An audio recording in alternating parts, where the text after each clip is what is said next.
Meron nga nag-ibit sa amin sa isang Tapsilugan. At dito nga lang yung sa barangay Dangari na Bota City. At yung nakita ko ngayong mga menu nila, bigla ako natakam. Paano kasi masasarap? At yung katabi nga niya, milk tea yan. Kaya ito sila, tuwan na naman. Isang panibagong kwento na naman to. Kakatapos ko nga lang magbihis at suot ko nga tong clothing ni Idol Boy. What's up mga boss? Ayun na nga suot ko na nga itong ayan. Yung clothing ni Idol Boy. Ito nga yung Idol Boy. Siyempre solid na ito mga boss. Sa mga nais ko na bumili na ito, nandiyan sa comment section. May pupuntahan kami ngayon, naimbitahan kami. Yan.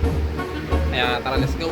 Lumabas na nga ako ng kwarto namin. Kaya ito si Baby One, pinababa ko na ng hagdanan. At sumunod na nga rin ako sa kanya. At ngayon na araw nga may pupuntahan kami. Kasi na-invite kami sa isang Tapsilugan. Bumaba na nga rin si Labs. At ito si Baby Larky. Ilagay niya na sa stroller. Kaya ito lumabas na ako ng gate namin. At lumabas na nga rin sila Labs. Kaya hindi na rin kami nagtagal. Umalis na rin agad kami. Kasi anong oras na? Andito na kami sa pila ng tricycle. Kaya ito pinasakay ko na si Baby One.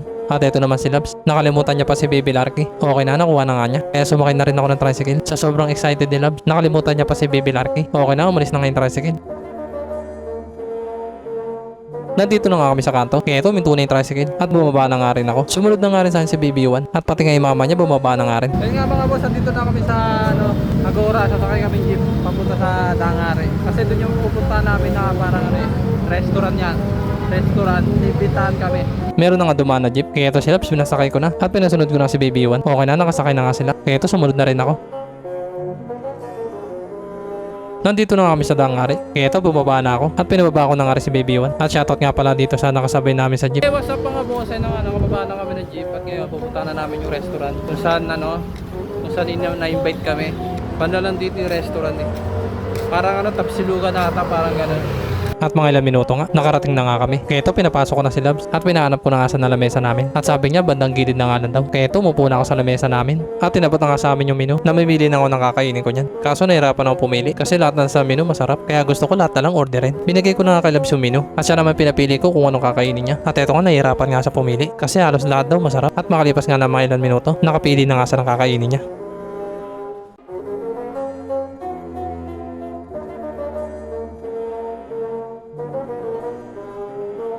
At sa mga hindi pa nga nakakapunta dito, dito nga lang yan sa 507J Governor Pasoli Street, Cora Ignacio, Barangay Dangari, Nabota City. Kaya sa mga mapapadaan dito, subukan nyo na yung mga menu nila dito. Katulad nga ng mga topsy nila. At halos lahat nga masasarap. Kaya hindi ka talaga magsisisi na kumain dito. At lalo na yung sisling nila dito, halatang hindi talaga tinipid. Sulit talaga yung babayaran nyo. Kasi lahat ng menu masarap. At meron nga rin silang sisig. At habang nabubuisover nga ako, natatakam nga ako. Makalipas nga na ilang minuto, nandyan na nga yung mga order namin. Kaya ito, binigay ko na kay Baby One yung sa kanya. At yung in-order ko nga kay Baby One, silog with chicken. Kasi mahilig sa chicken to. At yung order nga ni Labs, naluto na nga rin. At ito nga, nagulat siya. Kasi ang laki daw ng pork. At yung sa kanya nga, pork silog. At nilapagan pa nga kami na sisig. Shoutout nga pala sa'yo, Idol Boy. Nagsimula na nga kumain si Baby One. Kasi kanina pa daw siya natatakam sa mga pagkain. Kaya ito, sarap na sarap sa kinakain niya. At ito naman si Labs, sarap na sarap sa kinakain niya. Kung kakain nga daw kayo dito, hindi daw kayo magsisisi. Kasi sulit yung bayad nyo. At ito nga akin, sisiling nga to. At ito nga yung T-bone. At nakakatakam nga. Kaya ito, nagsimula na rin ako kumain. Kasi kanina ko pa itong gustong tikman. Kasi itsura pa lang nito. Nakakatakam na talaga. Kaya hindi ko na mapigilan yung sarili ko. Kaya ito, tuloy-tuloy yung subo ko ng kanin. Kaya kayo mga boss, try nyo na kumain dito. Kasi sulit yung mga menu nila dito. Meron nga rin silang Shanghai dito. Kaya ito, kumuha ko na isa. At tinikman ko nga. At yung natikman ko nga, grabe, sarap nito. At yung sunod ko naman na tinikman, ito nga sisig nila. Kasi kanina pa ako natatakam dito. At yung natikman ko nga to, ang masasabi ko lang, sobrang sarap nito. At shoutout nga pala sa nakasabay namin kumain dito. At ito nga, yung isa nakapalo pa nga daw. Kaya shoutout sa'yo at sa mga kasama mo. Natapos na nga kumain si Baby Yuan. At yung kinain nga niya, naubos niya. At tinanong ko nga siya kung bakit niya naubos.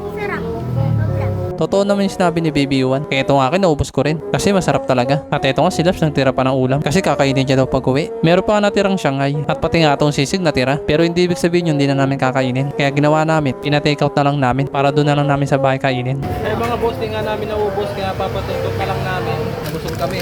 Grabe. Tumayo na nga ako kasi tapos na ako kumain. At yung pina-take out nga namin, nabalot na. Kaya ito, kinuha ko na sa lamesa. At palabas na kami dito sa Tapsilugan. Grabe yung mga pagkain nila dito. Lahat masarap. Paglabas ko nga, yung tinake out namin, pinigay ko muna kay Baby Yuan. Lumabas na nga rin si Labs. Ha? Saan? Ay, may meal din pala dito. Uwan. Pa mga boss, meron din pala meal din dito. Tara, pasok tayo. Napansin nga ni Labs yung milk tea dito. Kaya ito, agad kami pumasok para bumili. Marami pagpipilian, hindi ko alam kung saan. Nalilito na nga si Labs kung ano yung bibili niya. Kasi lahat yata ng flavor ng milk tea nandito na. Kaya ito si Labs naguguluhan. Eh mga boss, nahihirapan nga siya pumili kasi halos lahat masasarap eh. Ano ba talaga? Ha? Ano Saan po siya? milk tea? Cheesecake or ano? Milk. Ay, ano po? Milk tea po. Milk, nakapili na siya mga boss. Siguro mga isang oras bago niya nang pag-isipan. Nakapili na nga si Labs. At ito naman si Baby One yung pinapapili ko. At panay turo nga lang siya. At di nga namin alam kung ano yung tinuturo niya. Kaya ito yung ginawa ko. Binuwat ko na lang siya. At nilapit ko siya sa menu. Okay na nga, alam na nga namin kung anong gusto niya. At ito ngayon dark chocolaba. Mangyan ano sa'yo? Ayun nga akin. Pero ano ba ano niya dyan tayo? Seller niyo? Or yung cheesecake. Sa trinity. O yan, ayun na nga lang yung pinili ko yung strawberry cheesecake. Yung favorite na juice ko rin. Umupo muna nga ako kasi kami tatlo nakapili na.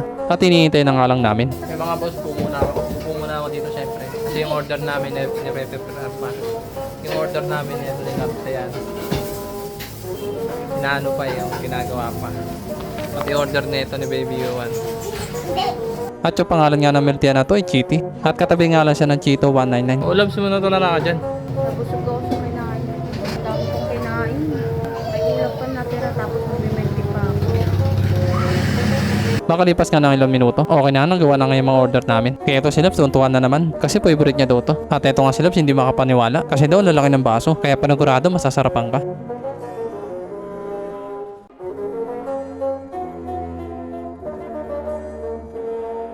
Yan nga mga boss, nandito yung mga order namin. Ito nga yung order ko, yung strawberry cheesecake.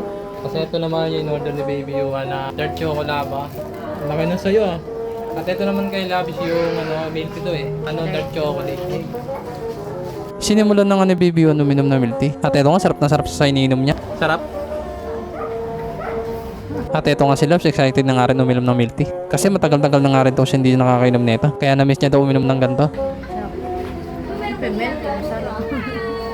Mga boss, itikman na natin yung order ko yung strawberry cheesecake. Tinikpan ko na nga rin yung in-order ko. At habang nahigop ko nga, hindi ko nga mapaliwanag kung gano'ng kasarap. Sarap naman. First ko lang mga tigap na ito, di talaga ako nag-milk tea. Madalas nagkakape ako express type, pero okay siya, labis siya. Alam, mura nga lang siya, halagang 88 nga lang siya. Sulit yung pagkaano niya. Hindi sa milk tea, ano siya yung basta premium siya. Ito, labis to. Halagang 88 lang, labis to mga boss. Malaki siya. Nandito nga lang yan, oh. At habang nandito nga kami, nakilala pa kami ng mga bata at panaykwento nga sila ng mga vlog namin. Marami na talaga nakakilala sa amin. At nakita ko nga si Idol Boy sa labas. Kaya ito nilapitan ko siya kasi siya yung nag-imbita sa amin. Idol boy yun. Eh mga boss siya nga po yung nag-ibig sa amin dito sa Tagsilugan na sa Chito 199. At itong damit na to, siya rin may-ari nito. So ulit to boss. Sa mga gusto ko lang mag-abil nito, nandiyan sa comment section yung link. PM nyo lang siya. Andun lang yung mga boss.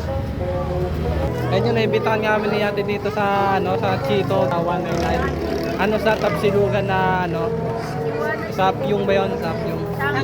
Sambyung ngayon, nabubulol pa ako Sambyung sa dalawang brando may ang katabi nga niya milk tea. Dito lang sa kabahan ng Bacog, dito na sa street ng Bacog, ayan. Open sila ng alas 4 ng hapon hanggang 12 AM, ayun. Gusto mo magpasalamat kay ate kasi na-invite niya kami dito.